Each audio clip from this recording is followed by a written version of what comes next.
presents Artist Interviews. Brought to you by Mel Products. Hello everyone and welcome back to MPTV. I'm Sydney and today I have the honor to be sitting with the SIDNEY CUMBIE. Hey, how's it going, guys? What's up? Sydney, nice. Yeah, we have this little name connection going on. Variations in spelling, but the same. So, if we're okay with just jumping into it, are you good with that? Let's do it. All right, sweet. So, let's just start with where you started. How did you get into the industry? What got your foot in the door? Okay, I have to tell this a lot because I go to a lot of makeup shows and I have a lot of people that say, how do you get into makeup? And there's really no way to get into makeup. You just have to do makeup, just do it. So how I did it is I really like zombies, and so I wrote a zombie movie, but of course it's never gone anywhere like most movies. And I was like, how am I gonna get this thing made? I don't know anybody that's an actor or in the industry. And then somebody told me about Monster Palooza. And I was like, Monster Palooza, what is that? And they're like, people are doing makeup and making monsters or zombies and stuff. And I was like, you know what? If I meet makeup artists will be able to get this movie made. Little did I know that makeup artists are nobodies, basically. We just do the makeup and we're out of there, right? And so I went to Monster Palooza. I got asked to be a model. And I was like, yeah, I'll be a model. I was much bigger at the time.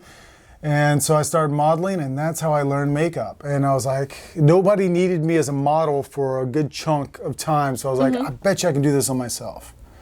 And that's how I did. I just started doing it on myself, and that's how I became a makeup artist. So that's why you're self-taught. Yes. How did you start? Like you knew that, I want to try this. Well, this is exactly how I started. So they were doing makeup on me. Yeah. I watched what they were doing. I started doing videos with my phone of what they were doing on me. And then I decided, you know what, I'm going to do this on myself to see if I can do this. And then after I started doing that, I was like, you know what, why don't I video all the stuff that I do so that it'll help me remember what I did. So I started throwing those videos online. Yeah. People slowly started to, okay, this guy can do makeup. And then that's when RBFX happened is when I actually started getting serious into makeup. And RBFX just one day contacted me when he had like maybe 50 prosthetics in his catalog and said, stop on by, I got something for you. And it's like he had the faith in me from the very beginning because he saw that I was videoing stuff and I could advertise and I could I could take really good photos. And so he's like, yeah, come by and I'll give you something. And so that's how really it sort of pushed me into doing more makeup. So from the very beginning. Yeah, it was like right when I started, RBFX was there. Roland found me and it was on social media. We both had 200 followers at the time on social media. Gosh. And it was just like, he was new to online stuff and I was sort of just started posting stuff because somebody convinced me to join Instagram, which I did not want to do. I used to be a photographer, so back in the day, I was like, putting filters on photos? Why? You're ruining the photo, man. Just take a good photo. And I did not want to do it, but I did it, and really Instagram launched everything, and RBFX had a big part on pushing me to do more makeup. I couldn't let him down is the thing. So because he gave me this opportunity, I was like, I have to make the most of it. Yeah, and so to this day, you still do so much with them. I still work, and I'm going there right after this interview. I'm stopping by RBFX. I'm picking up like $1,200 worth of prosthetics that I just bought because I support the man at RBFX because he's awesome. And anytime I get hired for a job, I always recommend RBFX. Mainly because you really can't get better quality prosthetics that are going to be the best because he just doesn't sell things with a bubble in it. If there's any kind of tears, he just doesn't do it. I trust him. I want to support him. So I'm probably, not only have I done the most makeups with RBFX, but I've probably bought the most from RBFX as well. Right. And so from that time when you started, and like you said, you're going there right now. So you have this great relationship with them still. So that had to have kind of pushed your career into a direction you could have never imagined. Oh, it went because I did partner with RBFX, Right. Making this awesome friendship. It jump-started everything. It pushed it out there. It let me practice. Like when I first showed up, when he said, "I have something for you," and I showed up, and he had very few prosthetics in his catalog. So when I showed up, I had no clue who RBFX was. Right. I didn't know him. I think I might have met him at Monsterpalooza one time. He does not like to go, so that was like a random meeting. Okay. And so he had a whole table of prosthetics that were like seconds, that were like throwaway prosthetics, that had a bubble, a tear, whatever. So he's like, "You want to practice? Pick out what you want." Whole table, like this big. Goodness. And he's like, "Pick out what you want." And I was like, well, I don't know. And he's like, "You know what? Just take it all." So we got a box, scooped it all in a box and said, "Here, have fun." And I was like, "What?" And so like, I was set. like, I couldn't even believe it because I was, I've done 2 prosthetics, 2 foam prosthetics. Okay. In the entirety of my makeup sort of career, Right. starting out. And he's like, "You know what, just have fun with it." And I only messed up one of those prosthetics. So that was my thing. I was like, I can't let this guy down. He's gonna give me all this free stuff. Right. Barely even knows me. This guy has faith in me, so don't mess up. And I messed up one, and he doesn't remember it, so good. But I did makeups. I videoed every makeup that I did, and even if I didn't have time to do that makeup, I would give it to somebody else and say, "Do this makeup on me," like at a show or something like that. And they Which did is it. why And you would still model. And I was still modeled at that time, and I tried to either be in as many makeups as I could, or I tried to do as many makeups as I could. Right. And if there's something I can suggest is to do as many makeups as you can, and to be in as many makeups. Because when you're working with other artists, when they're doing Right. something on you, you learn different techniques. And that's how I learned, okay, this guy does it this way. Maybe Right. I should try that or try this. And so he really, RBFX pushed it, doing the videos pushed me into it, and that's really how I got started. Right. Modeling, RBFX, doing videos. And So how did modeling, like you said, you like to model for others because you feel that it's important for your Yeah. craft too. How did it lead you to modeling for people like Bill Corso Yeah. and Chris Nelson? Yeah, well, look, if there's one thing that somebody wants in a model for doing a demo or just really anything, they want someone that's bald. Who wants to deal with hair? That's the reason I Yes. started shaving my hair is to model. I was like, you know what? I don't need hair. I'm just going to shave it. So I shave. I'm generic enough, meaning that there's nothing really exaggerated about me. I mean, maybe the jawline is a little bit more sharp, but there's nothing super exaggerated. I'm also 6 foot, which is not too tall.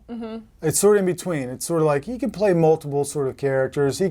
He's sort of there. If you're too Yeah. short, then you're like, the makeup might look a little funny on you. You can't be as menacing. That said, there's people in the industry that are super tall and really, really short. So really in the middle, if they need something generic, I'm that guy. And so that's what happened. I actually was modeling how I met Bill Corso. I was at IMATS. I knew Bill Corso because of his work and Right. film and TV and Jim Carrey and having an Oscar. And so one thing I always tell makeup artists is you want to approach somebody that you're really a fan of, not as a fan but as a colleague. So I just walked up to him and I shook his hand and said, "Hi Bill, my name is Sydney, man. I really love your work. Great stuff, but I'll get out of your hair. I don't want to bug you." And so I just backed out of there as fast as I could. So I went in and went out, introduced myself, and that was pretty much the end of it. And a year later, exactly a year later, at the next IMATS, I was modeling for Bruce Fuller, and I was taking off the makeup, and Bill comes over and says, "Sydney, I got a job for you." And I'm like, this guy remembers You're my like, name. "What?" I was like, this is Bill Corso. Right. And I was like, cool, let's do this job. Yeah. He calls me and he's like, "Yeah, you'll be perfect for it. Come on in." And that was all the test makeups for Deadpool. So they did all the Deadpool makeups on me. There was almost like 4 a day or something like that. Did arms, faces. They would put one makeup on me. They would take it off. They would put another one on me and take it off. And it was just to get to see how they worked. And it was Andy Clement and Bill Corso doing the test makeups. And it was a really great experience. And, again, it's another thing. You learn so much, especially from somebody at Bill Corso's level. Because he'll wear a 3-piece suit. He'll stand back with one arm behind his back like he's like sword fighting or something, and have the brush and just be dabbing it on just like this. And it's like, I'm the messiest makeup artist ever. After watching him, because I'll be like, boom, boom, boom, wiping it on my hand, looking at it. He'll grab a little bit, wipe it over here, grab a little bit, wipe it, and then he's the cleanest. Like waving his magic wand. I guess that's why he works with so many massive celebrities, because he is so perfect at what he does. And again, a lot of respect for Bill Corso, because he's the nicest guy and coolest. Yeah. But that's really how I started working with bigger sort of people. Just by talking. Just by talking to them. You got to walk up to them. You got to shake their hand. Hey, how's it going? You got to, once you become a fan, you're always going to be a fan. Like if you walk up to them, you act like you're a fan, you're always that fan. They're going to remember you as the person that was like, oh my gosh, I love you. Fangirling. Don't fanboy or fangirl. Because if you do, then that's your first impression. That's their first impression. That's what's in their head. Even before I was a makeup artist, before I wanted to be a makeup artist, I would never show how much I was excited to meet somebody. You just walk up to them, hey man, it's nice to see you. Right. Yeah, great work, get out of there. And they'll think that, okay, this is a person I can be friends with. Because if you're already a fan, you don't want to be a friend with a fan. It's sort of like a weird combination. I mean, you can be. It could develop, but I from That's like the beginning, advice. from the beginning, I knew it was like don't be a fan, be a friend. Right. And that's what happened. No, that's awesome. Be a friend. All right. So let's dive into a little bit of your face-off experience. Yeah. How did it start? Well, look. I barely even watched Face Off. I knew it existed. I didn't watch much TV. But what was cool for me was I would go to these makeup shows like Monster Palooza, and I'd be like, that was that guy or that girl that was on that show. I'd never watched that show, but I know they were on that show. Right. And I'm like, oh, they're like sort of like celebrities at that time. And everybody on Face Off was sort of a celebrity, even though it wasn't looked from the makeup industry as anything that's sort of realistic, because it's all super quick and as a makeup artist, you usually do makeup. But on that show, you're like makeup artist, you're a mold maker, you're a designer, you're almost a costumer. You're doing every part of it. And it doesn't really make sense. Yeah. But that said, somebody came up to me and said, and this is like right when I started doing makeup, and I wasn't good. And I still don't consider myself good. I think I'm average. But they came up to me and said, hey, you should try out for Face Off. And I was like, I don't really want to do it. I think it's so weird, blah, blah, blah. And then one of my friends is a really big like creature actor. Okay. And I was hanging out with him. It's Doug Jones. You've probably seen him in every single creature movie ever existed. But Doug, I was hanging out with him and I was like, yeah, they want me to try out for Face Off. And Doug's like, do it. Yeah. Because he had already been on that show twice. So he'd been a guest judge on it twice. And he's like, do it. You have nothing to lose. He's like, who are you right now? Like, go for it. You're just nobody. And I'm like, you're right. I am nobody. So it wouldn't hurt to go on this show. Right. Again, but I had no faith that I would even get on. So here's what, I just sculpted a makeup. I barely even sculpt, even today I barely even sculpt. And I sculpted this redneck, because I'm from Florida, I had to do something weird. So I did this redneck alien, and I hate aliens. Like gray aliens creep the crap out of me. So I did this like sort of redneck gray alien. I for real, aliens aliens creep you out. This is interesting. Oh my goodness! Like I'm from Florida. I lived in the boonies, like in the middle of the swamp like area, and all I could think about as a kid is aliens coming down and taking me. I didn't care about like Sasquatch, anything in the woods. A bear could come out, who cares? But an alien, it just seemed so much weirder. I just couldn't do aliens. Big eyes couldn't do it. So I sculpted this makeup on one of my friends, Chris Evett. He's another makeup artist, works a lot in Joe Harlow's shop. So I did it. So I made these like funny teeth, these sort of like redneck sort of snaggletooth things. Yeah. These big old eyes. Put a hat on them. Made them. Again, it's. I wasn't a good makeup artist, so I hid stuff. So I shaved a little bit of his head, but all up here he had hair. So I just put a hat over his hair because there's a big line where the prosthetic met. And I was like, but no one will know. No one will know. It's a video. Who cares? It's fine. Submit it. And I did that thing because I wanted to put a little bit of me in there. Most of my family are country folk. So I was like, I'm gonna put an alien and like your roots in there. Yeah, I'm gonna do that. I'm gonna put him in like overalls or whatever. I'm gonna throw him on there, put a Budweiser in his hand, and he's gonna be the coolest alien out there. The only thing I didn't do was a mullet. I really wish I would have done that. But I submitted the video and they're like, you're a finalist. Now come for your final like interview. And I'm like, wow. Whoa. I didn't think that would happen because this is technically the first makeup I ever sculpted, which talking to other people, there was a lot of other people that their first makeup was the one that got them on the show too. And I was like, God, man, those low expectations. But I think maybe they were like, here's the model. This guy's a model. He's a makeup artist, so we have some sort of story with him. Right. Because it's a reality show, so they want a story. some sort of story. They want to put you in this category, this one, or this one, or this one, and I just so happen to fit over here, the bald white guy. So I did it, and then I went in for my second audition, which is another thing I had to sculpt. Again, I was like, good luck, here it goes. I sculpted like an orc. I did it on myself. I painted because you have to do it on yourself, which is perfect for me.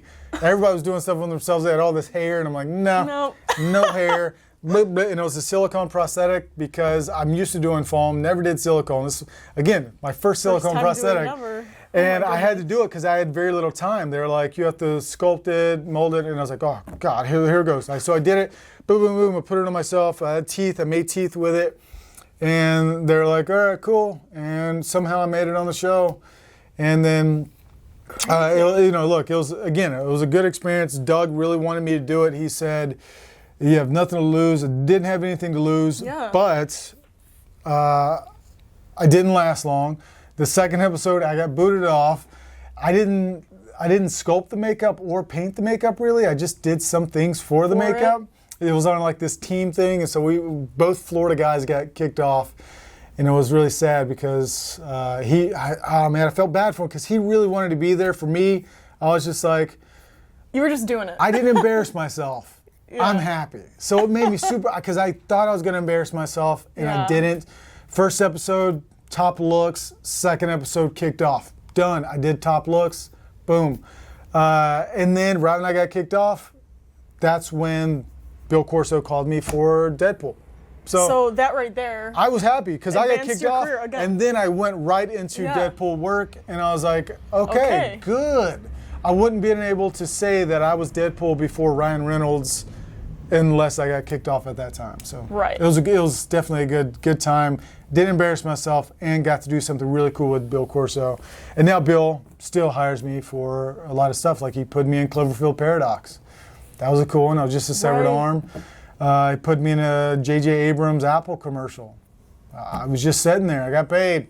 You get paid just to sit there. It was awesome. And that's just to show like everything that you do in this industry will push you to something else. Again, meet people, and take chances. Because if you don't take a chance, then you're going to sort of regret it. Like I took the chance on Face Off. Pretty much nobody remembers me from it, which is good or bad. I don't really care. But I did it, and it helped me, meet more people that do this stuff. Take that step forward. Yeah, and learn some techniques from the show as well. So going along with people that you know in the industry and whatnot, your significant other also is in this industry. So how did you... What's crazy about her is she went to cinema makeup school. She trained to be a makeup artist. Me too. And because she went in 2009. And she didn't do effects makeup until really I met her. I don't even remember when that was. Don't tell her. Oh, no. No, I'm just kidding. No, she knows I'm really terrible at time. I'm like, when was this? What, 5 years ago? 6, 7? I don't know, but it was right before Face Off. Okay. That's what I remember. So right before Face Off, I meet Jackie on a dating website, like everybody does. These days. So I met her, we met up, she's like, I do makeup and I like makeup, and I'm like, well, I like makeup and I barely do makeup. And I had already done, like, at that time, much more effects makeup application than she had done, even though she went to school for it. Right. But then I was like, oh, I want to go on Face Off, so I guess we're together now? And she's like, yeah, we're together now. And then as simple as that? We just moved in together, and because, you know, she had a really cool dog at the time. We still have it. It's a French bulldog. I love him. He's my best friend now. I just left him at the house, and he's so sad. I got to go back to him and hang out. But so I met her. We got together real quick, and then we just started doing makeup. And then I realized that she's way better than me. And she's a better painter. She applies really well. She does hair. She could do all this beauty stuff. So I get a lot of attention, but I think she's much, much better than me, and she deserves all the respect in the world.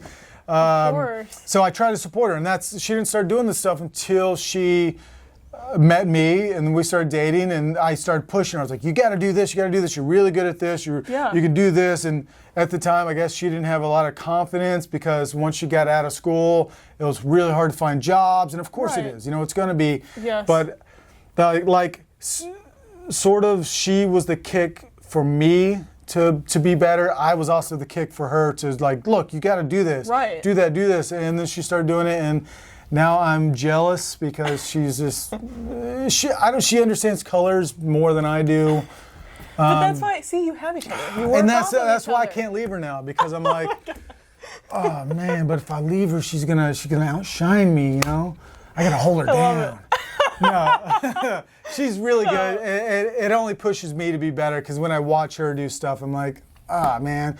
I always like, every time I watch her do a makeup, I'm like, don't do that. Don't do it. It looks stupid. Don't do it. And then at the end of it, I'm like, why am I even telling her to do anything when she knows what she's doing? So no, that's great. I got lucky that I met a makeup artist, and that's half the reason I am where I am today, is because she's pushed me to do more makeup, and I've sort of pushed her to unleash the beast, to show me what she can do, and she's really, really great. And that's why anytime I can hire a demo at the Bdellium Tools booth, I'm like, Jackie's number one. Right. So do you guys get the chance to work together on other things too? Like, do you go to a pay job all and you're the time? Like, anytime. I barely have time to do actual makeup jobs. I'll do a lot of stuff with RBFX. Yeah. Because I can do that on my own time. And I always get her to help me out with it.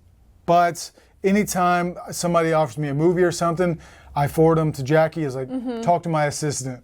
Oh my God. She's not really my assistant, but she knows how to talk, and okay, this is what we need. This is what, she's way better to organize it than I am. I'm just like, what do you want? I don't really have time for that, so I can't do it. And so I pushed off so many jobs, and she's like, why'd you do that? What are you doing? Yeah. And I was like, fine, I'll send everybody to you. You make time for me to do that.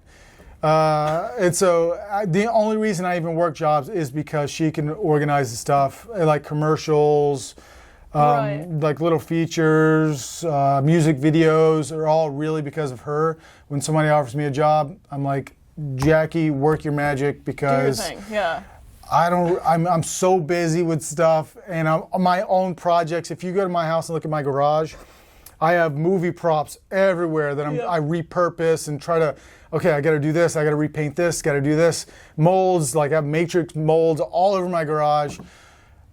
It's just a disaster. So as long as I can have help from her, so that's why, again, I can't leave her, because she's the number one assistant ever.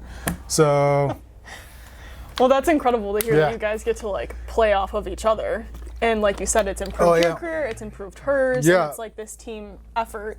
So obviously from where you started, you've come a long way, because you were very successful. Well, you say very successful. I'm I'm successful in the area where people know me. I make enough money to be a makeup artist and to do the makeups that I really want to do and just have fun with it. But I've been, I was sitting with one of my good friends that owns a makeup company out here. We're just at a bar talking, and he's like, "When did you start makeup?" And I was like, I remember it because when I turned 30 was when I started makeup. And he's like, "You started when you were 30?" And I was like, "Yeah." And he's like, "That hasn't been too long ago." And I was like, "Yeah, it hasn't, has it?" I'm good at just walking up, talking, meeting, and then saying, "I'm going to do this," so do it. And that's the major part of doing anything. It is. If you want to do something, you just have to do it. Don't say, "Oh, I have to go to school, so I can't do that," or "I have to do this and I can't do that." What you need to do is go out, buy what you need to buy, even if it's a tiny little bit of what you need. Get that, practice with that, get better, keep going, keep going, keep going. Show off what you do. Being a graphic designer, I went to college for graphic design, which it helps me today because I still design ads. I was a photographer at a wedding studio, so I can take really good photos of my makeup. Everything's kind of aligned for you. And it all ended up into makeup, so that's why RBFX had faith in me. Mel's, again, helped me out a ton, so they have faith in me because they know I'm going to take really good photos of the stuff. Really good. I'm going to do videos. And without all of that, without all of this sort of tornado of stuff that I've just kept throwing into the tornado and it just makes a massive, crazy mess. Without all that, I wouldn't be where I am today. And it's sort of, I'm good at just picking things out and saying, "Hey, you want to be on my team? You want to be on my team? Help me out with this. I'll help you out with that." And I've just been really lucky to be able to fall into all these different jobs that help me out with makeup. It's not just makeup. I'm good at makeup, but I think I'm better at taking a good photo of makeup. I think I'm maybe even better at doing like graphic design. I went to school for that stuff, so maybe that's what I'm better at. So I can talk about this stuff all day long, people. And it's jumbled all together too. So. And that's what everyone wants to hear. Everyone's always like, "How did you start? What did you do? How did you do this?" But what people don't like to talk about is some of the mistakes they've made. So what would you say? Some mistakes? Did you have like a really big pivotal mistake that has taught you something that stands out in your head? Mistakes are every day. Right. You make mistakes every day and you grow from mistakes every single day. Doing makeup, every makeup you'll make a mistake. I was super scared to roll an edge over when I first started makeup. Like you have foam latex, you roll the edge over and you're like, "Well, it's done. Might as well throw it away because that edge is not coming back." And I didn't know you could roll it back over. And I was just like, "Throw it away, it's done." So, and now that I've learned, it's like, "Oh, you can actually do it," because I messed up. Like, we were doing a Divine makeup, like a big drag makeup. Jackie, of course, is doing the hair and the beauty. But we were applying this big foam latex cowl. You pull it over. We split it down the middle, right? And I've split numerous prosthetics and just ruined them. But you got to make it work. You want to make it work? It's like, figure it out. That's like $800 down the drain if you don't make it work, right? So you go in and you just figure out how to connect those pieces back together when it's on them, and you use a little Mel's gel over it and blend it together, and it works, right? It's all about making mistakes, especially doing different colors, stacking different colors, making things too muddy. It not work. This doesn't work. Right. Those are little mistakes, but those are big mistakes to learn from, right? Right. Because then that little mistake will teach you how to do every other makeup that you've ever done. And I've messed up, learned from it, moved on. But as of like something like disastrous, I'm trying to think of something really bad that I've done in makeup. I can say bad things that you shouldn't do. Again, it's like don't do the fanboy stuff. Don't walk up to somebody. Don't make that mistake by introducing yourself as, "I'm a huge fan." Because that's not cool. It is cool. They'll love it. But then you're not that colleague, Right. You're not on that same level. Another huge thing that I've seen people do is fake it till you make it. You could ruin your reputation if you try to fake it till you make it. Look, you can fake it till you make it all the way to the top. you can just get lucky all the way to the top, but you can also ruin everything. So be cautious of faking it till you make it, because if you ruin somebody's skin, like you just don't fake it, you don't really know what you're doing. You go in there and you burn somebody. Yeah, there's safety factors that are there. Because there are makeup artists today that I am iffy to working with, because they have hurt me as a model. And I'm like, that's a huge mistake, but I'm sure they learn from it. Right. And for me, I'm an easygoing guy. I can get hurt and be like, hey man, that hurt, but it's okay, you know, you've learned from it. Because I know I could have been that person to make that mistake. So if there's one major mistake that you can make is know your stuff. Don't fake it till you make it. If you fake it till you make it, you could ruin a lot. Right. Always be safe. Like, it's okay to like learn and be making mistakes, but basically you're saying be cautious of a person under there. Be super cautious. Yeah, there are people in there. They're not just a model. I've also seen, I've seen somebody do a Lifecast too, right? This guy was super scared to be in this Lifecast. And I wasn't doing the Lifecast. I was standing off to the side making a mold of something, and I'm just like, you know, busy. And they were these two experienced artists were doing this Lifecast, and they you know, put the alginate on, they started wrapping them. And that's what I saw. They started wrapping him in bandages, right? They were just going around. They were sealing him in a Lifecast. And I didn't say anything. I walked over there. I just politely started pulling the bandages off and putting them on right, because they were just going around. This dude would have been trapped in there. Yeah. Again, that's faking it till you make it. Because they they had no clue how to do this, but they just jumped into it and do it. Do your research. And nowadays there's YouTube. YouTube will explain everything. Go to YouTube, look it up. Watch the video. I was super like, and again, I didn't want the guy up under it to panic. So you don't say anything. You just, hey, you doing okay in there? Thumbs up, good. You just take it off and you do it. I saved this guy from being super mad and angry, and it's not the first Lifecast I had to save somebody from either. So that's already a scary experience for the person under there. So I've been in numerous ones, and because I've had all this like surgeries and stuff in my neck, to just maintain and to sit there for me, I have to go zen because the pain is so intense for me. So I know how people can be a little bit of bothered in this thing and then claustrophobic, but you just got to go zen, and you can't let them know anything's going wrong. And that's the hugest thing that I've seen in this, is really the fake it till you make it mentality. It could go fantastic, but it also could ruin everything. Right. So watch out. All right, so you worked on the 2019 zombie comedy, The Dead Don't Die. This was featuring Bill Murray, and you were the special effects key makeup artist. Yeah. So tell us a little about that. Well, let me tell you, it nearly didn't happen, because a month before I got the call to do that, I'd been in a motorcycle accident. I broke 2 vertebrae, so I broke my back in 2 places. Broke my wrist right here, so it broke the tip of my wrist back. It was really, when I got in the ambulance, the guy was like, your arm is disfigured. And I was like, don't say that, just say it's broken, bro. And so it's disfigured. My hand was broken as well. Totaled a really nice Harley. It was really awesome. But I was still in pain. I still had a full cast on my arm after that month. I had a back brace on. And then I get a call from Prosthetic Renaissance. Mike Marino called me. And again, this is another one. Don't act like a fan. I walked up to Mike one day. I was like, hey, Mike, I really love your work. You know, it's pretty good. And, you know, it's nice to meet you at the show, but I'll get out of your hair, blah, blah, blah. And he's like, of course, he knows me from online stuff. Yeah. And so we did that. And then he called me and said, hey, man, I need some zombies made for a movie with Bill Murray, Adam Driver, Selena Gomez. And I was like, okay. Is it okay if I have a broken arm? He's like, can you still do makeup? I was like, yeah. And he's like, yeah, cool. All right. And I was like, all right, cool. And so I work for Bdellium Tools, and I told Bdellium, I was like, I'm going to be gone for at least a month. And he's like, yeah, cool.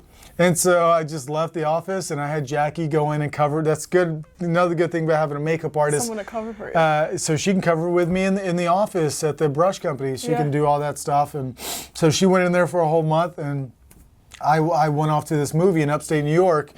It's kind of a disaster because it was 100% humidity, I had a full cast on, my back was broken. And as soon as I got there, I got into Jersey where I was in the shop making like zombie hands. I made like all these zombie hands for background. Yeah. There was some zombie masks that had to be painted. I pre-painted most of the prosthetics for the movie. A lot of these prosthetics didn't even get used because we had stacks of them. Oh my gosh. And so I pre-painted a lot of stuff, and it was just so sweaty, and I was like, man, I'm in so much pain. I shouldn't be here. I was like, but I can't let these people down. I can't let Barrino down or Fontaine, Mike Fontaine. I can't let these guys down. They're amazing artists. They're giving me this chance to come out here and to do this. So I was like, you know what? I'm going to make it work. This isn't the most pain you've ever been in, even though it was a broken back. I'm like, you're good, maintain good posture, let's do this. So I made all the stuff, then we went on to set, and again, it was like, you're in the middle of nowhere, so super sweaty, and it's just like, but it was such a fun experience for them to let me do that, and to be able to meet, people like, Chloe Sevigny, Adam Driver, really cool guy, really nice. Bill Murray bought us beers. Bill Murray is another. God, Again, you'll hear like, legends of Bill Murray. And there's another one from this movie where him and his brother broke down in their car in the middle of nowhere on set. Oh my gosh. This family picks him up.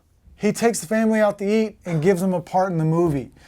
That's a Bill Murray story, right? So we had to do zombie makeups on this family to put them as background zombies in the movie.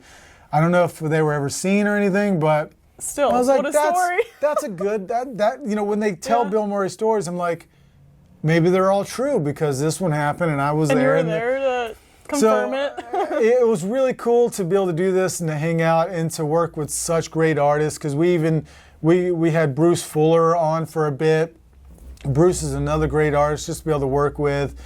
And of course, working with Fontaine, him being so young but being so good, it was such an honor just to be able to work with him and to learn. And at that point, again, I had barely done any silicone prosthetics, and the whole movie was silicone prosthetics, and so I really had to learn quick on how it sticks to it, versus foam latex is easy because you can stick anything to it and it'll stay. You put the packs on it, and then you put alcohol colors on, and you're good.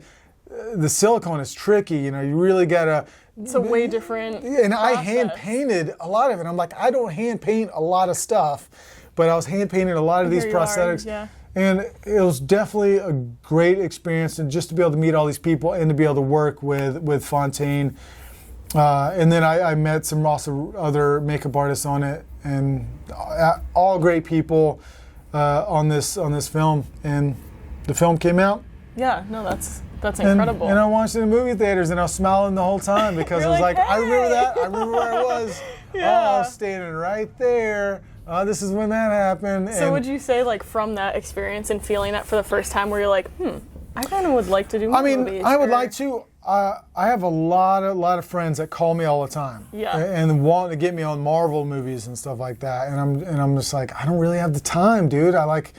Another good pal, Brian Sipe, he's always trying to get me into movies, and now he wants to put me in a lot of alien makeups. So hopefully he'll get me in as an actor or something. So maybe I'll be an alien in a Marvel movie coming up. I don't know. We'll see. But Brian Sipe, another legend, great. He works on most of the Marvel movies. He's a really, really talented makeup artist. And again, it's you meet people, you shake their hands, and you just hope something comes out of it. And you want to be genuine. Don't be fake. A lot of people are like, hey, how's it going?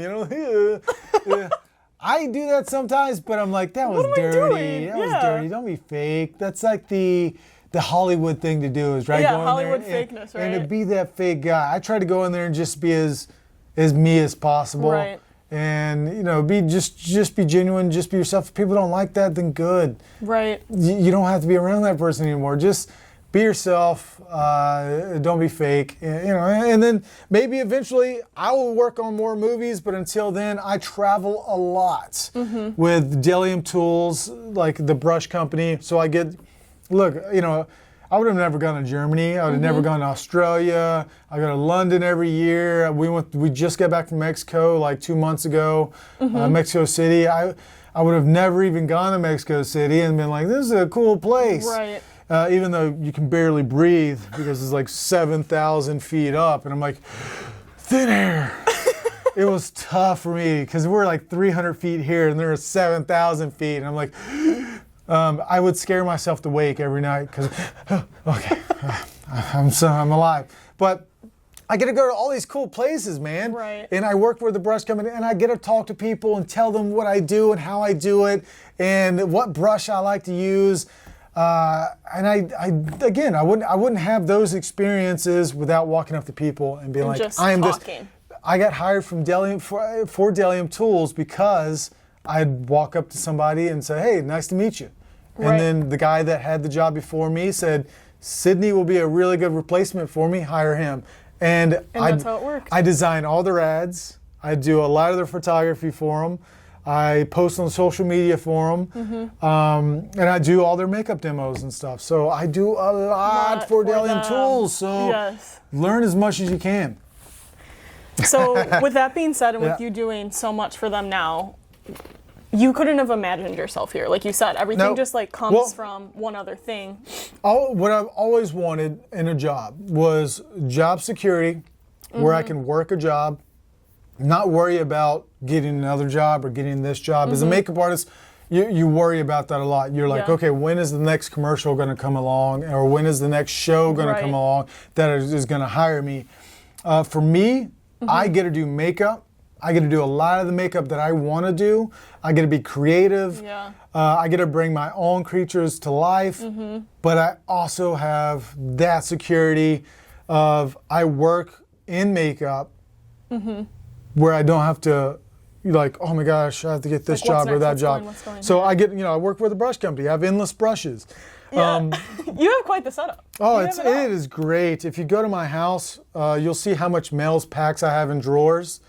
You'll see how much airbrush colors I have. I have these big, giant toolboxes in my living room of just makeup. I mean, almost to the ceiling. We just pull out drawers. It's all these prosthetics in there. You just pull it out. It's like, I want to do a makeup today. What do I want to do? I'll put this together, and I know I'll have the packs I need because Mel's is the best. I have the prosthetics I need. I'll have the brushes I need. I have a good setup, a really nice, being able to do makeup and stuff, and then still every now and then get to work on a project that I want to work on because I've always wanted to do a feature zombie film. Did it. Right. I haven't done my zombie film yet that I wrote that got me into makeup. But it's a really good premise. I'm not going to give it away because someone's going to steal my idea. It's going to happen. Well, look, zombies are coming back right now. You got Zombieland 2 coming out, which is like, that's the one I wanted to work on, but just didn't happen. So you got that coming out. You got all these other, I think there's a Army of the Dead with Batista filming right now, I think. Army of the Dead, something like that. So there's that. There's a lot of zombie stuff coming out all the time. So this is the zombie time. This is the time for me to write to get that movie made. But you should go for it. Well, we'll see. So because of that, and like we said, this is kind of your setup for right now. But I'm sure when you first started, or when you were just entering makeup, like you could have never imagined this. So what would you tell I didn't know your younger self? Oh, jeez. When you were struggling and going through that time of like, can I even do this? What am I doing? What would I tell my younger self? Yeah. Well, it's hard because I don't know if I could change anything because things lined up to be, I mean, maybe if I would have changed something, I'd be like, this guy, instead of this guy. But I think things lined, it's hard. People don't believe in luck. Some people don't believe in luck. They think I worked hard and did this on everything. But man, I was born with this brain that told me to do this a certain way. And even though I feel like I'm not as smart as I should be or could be, I was still born with something that sort of said, do it this way, do it that way. And it all lined up to be where I am today, where I get to have fun and I get to live comfortably without stressing too much. Right. But if there is something that I could tell myself, what can I tell myself? Well, here's something. There's a level of fear that is good, but I should just tell myself, don't be scared to take the chances. Because at the very beginning, I was sort of like, don't do that, don't do that. Even though I sort of pushed myself into it and I did it anyways, but don't be scared to take the chances that you need to take.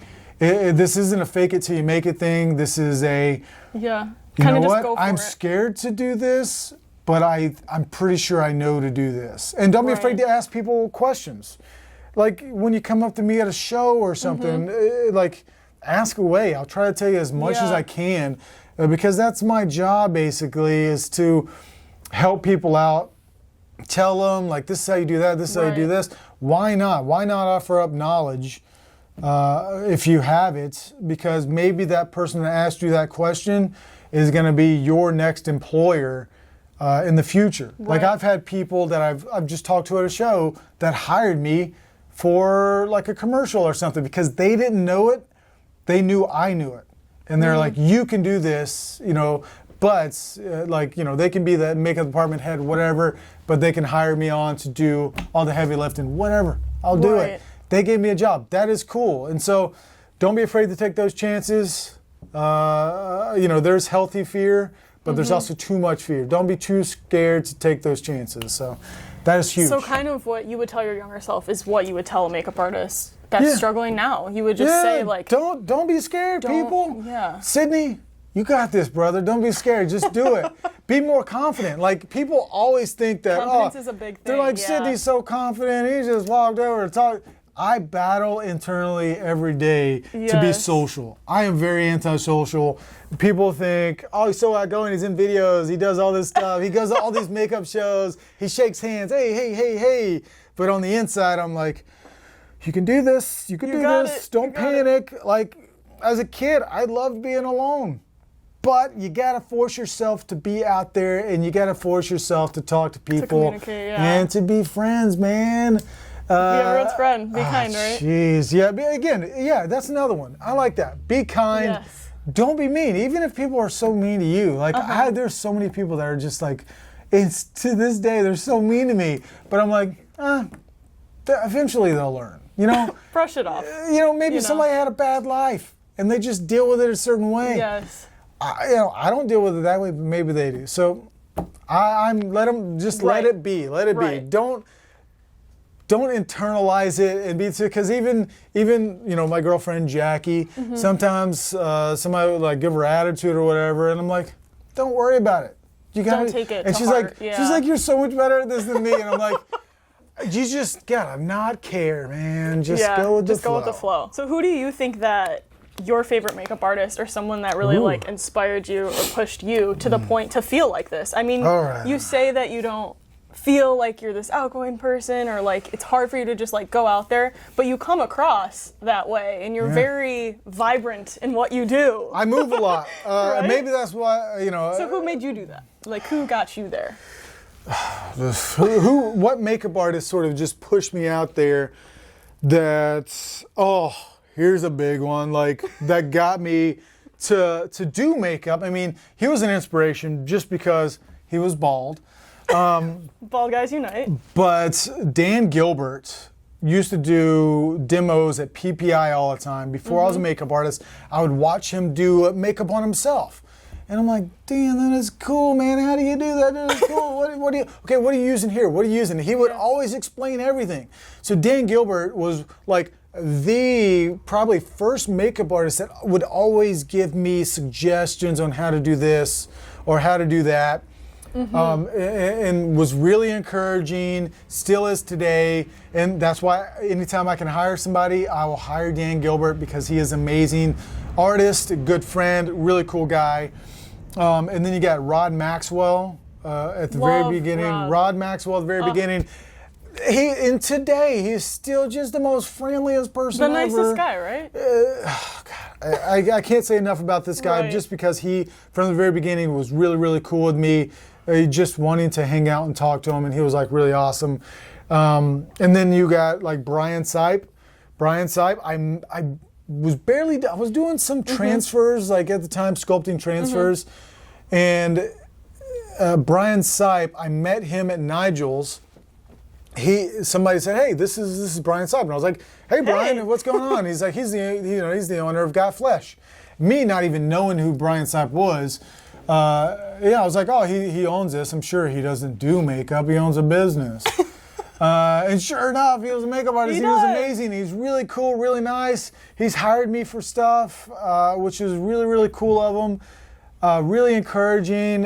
He's like a like-minded dude. We'll just sit there and we could just talk for hours about stuff. Also has a French bulldog. Very cute. Go to his house, play with his dog. Love it. It's like the cutest little dude ever. So that's a good connection. And he's just a down-to-earth guy.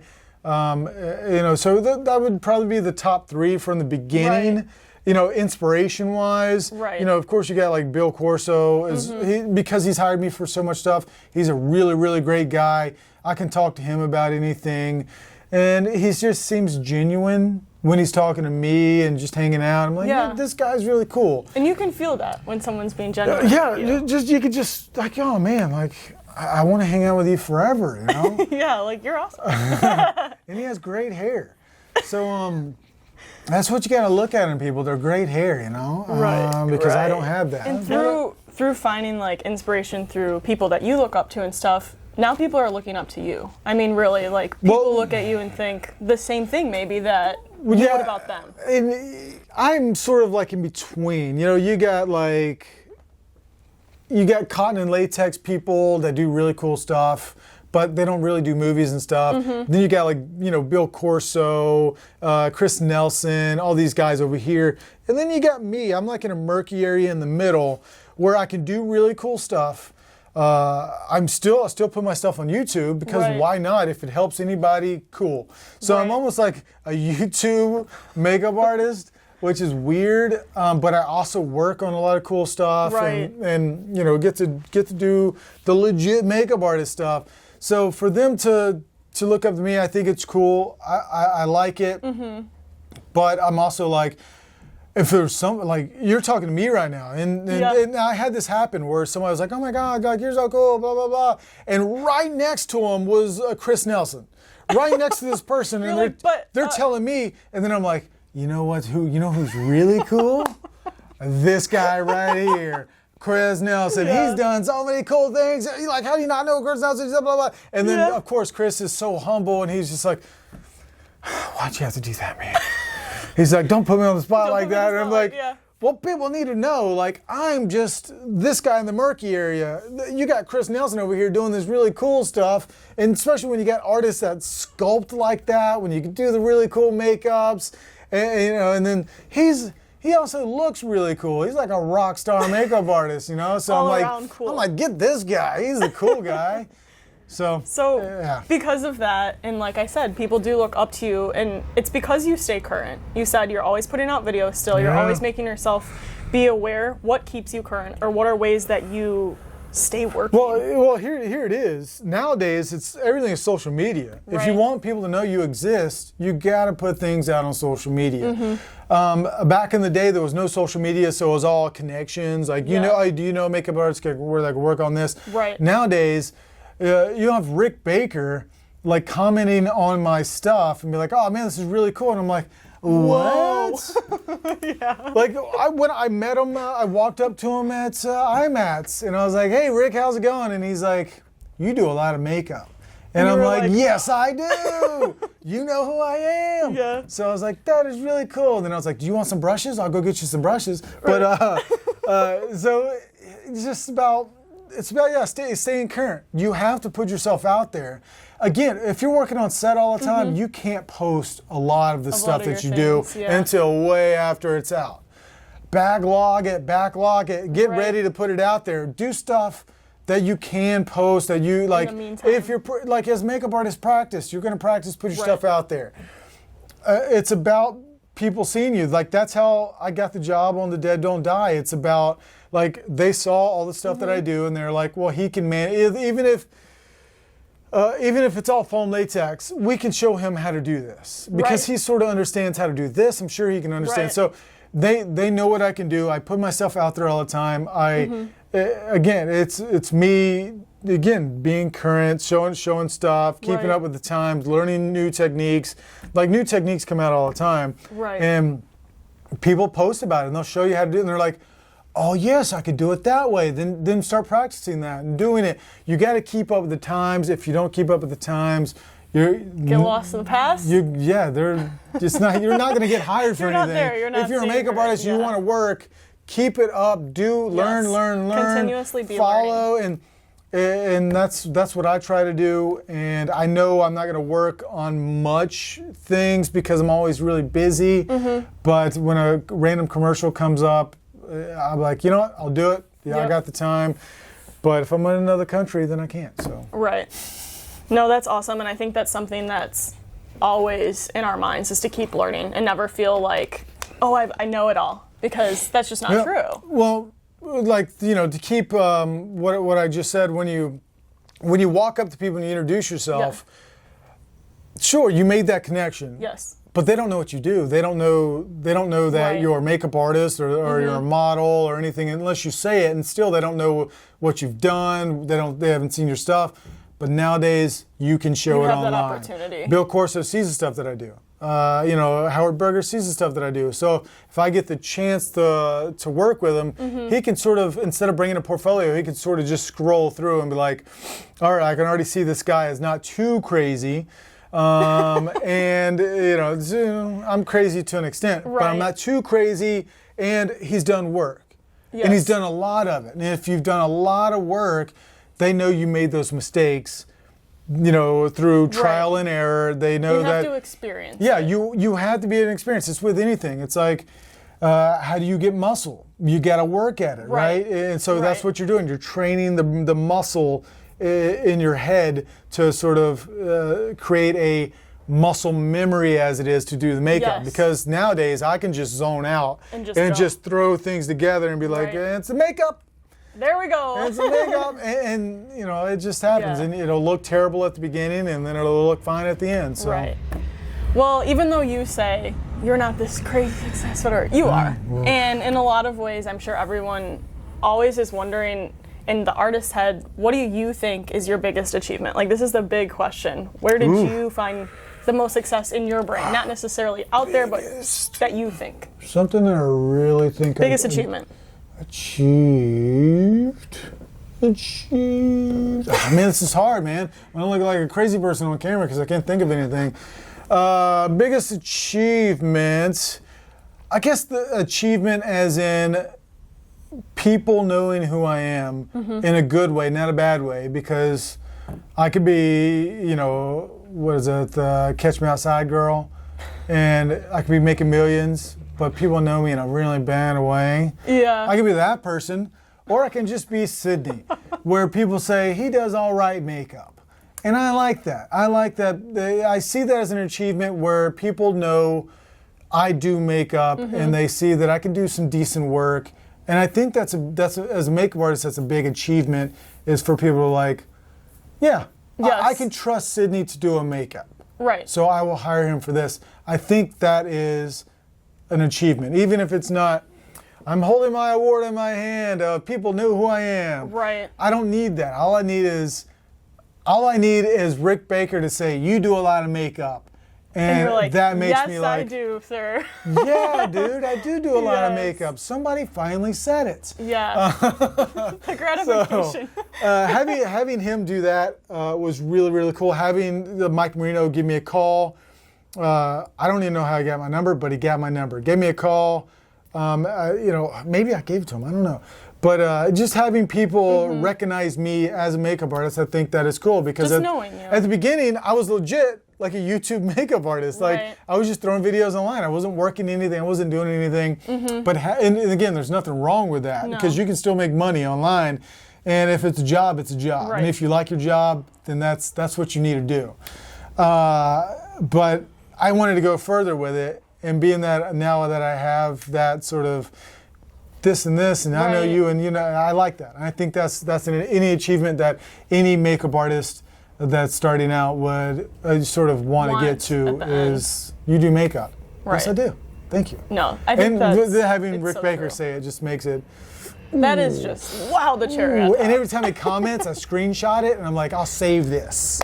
It's so stupid because I don't show anybody, but I'm like, this is what he commented on, and I like it. Right. And then having Bill Corso comment, and I'm like, Jackie, look at this. Bill said something about this. This is pretty cool. And she's like, okay. I'm like, okay, whatever. But it is. Yeah. And I show her the screenshots. When Rick just said, I just posted like a collage of some of the makeups that I did, and Rick says, what did he say? Was it incredible or something like that? It was some one word. Impressive. That's what it was. Impressive. And then I was like, screenshot, I'll move this over here. And then I'm like, Jackie, look at this. Impressive. I love that. You guys keep the little competitiveness. Yeah, well, it's not competitive. I just think it's fun. But it keeps you going, right? It's fun. Because I have to keep myself sort of going because I know how good she is, and I'm just like, gotta keep up with her. Well, look what Rick Baker said about me. Hey, like that. So I think it's really cool to just be recognized just for something. No, and we're so thankful here at Mel to have you come in and speak with us today. All of this information is stuff that everyone wants to hear. It really is. I could blabber on all day long and probably put my foot in my mouth more than a few times during any kind of conversation. But look, it's my pleasure. Mel's makes a great product, multiple products really, and for me to be able to come in here and just talk about stuff that I talk about all the time anyways, and just talk about stuff that I like to talk about. Right. With a company that has definitely helped me out in the past and makes all the good stuff. I do a lot of foam latex. Mel's is a huge part of foam latex for me. I don't like to make my own packs because it is hard to get off the skin. Mel's much easier to get off the skin. Don't make your own packs and put it on someone's skin because it will stay. I'm a model. I've had packs on my neck for like weeks, and it wasn't. You make your own. That packs it's gonna stay. So do you have a closing statement for us, or anything you want to leave? Closing statements. Make sure you guys follow me on. No, I'm just kidding. I wanted to end it like a YouTube video. Subscribe to the channel over here and here. Well, if I'm going to say anything, I just want to thank everybody that's ever supported me out there. There's a lot of you guys probably watching this that maybe know me from a social media account or something and supported me and followed me for so long. It's not bad to have fans, right? Because it keeps me going, and it really pushed me to do more makeup because without positive feedback, you sort of like you question yourself, right? Yes. So I question myself, but I also think, well, if they like it, then it's good enough, right? And so thanks for supporting me, guys. You guys are awesome. Thanks to Mel for supporting me as well. RBFX, all the great companies out there that have pushed me, and Jacqueline Kuhn, she's pushed me to do a lot of really cool makeup, and hopefully I pushed her to venture out and do a lot more makeup as well. Yes. Well, I want to thank you because I feel honored to just sit down with the cooler Sydney. The cooler Sydney. And have this conversation. Or the original, we'll say. The original. I am much older, probably. Most likely I'm much older. So I am the original.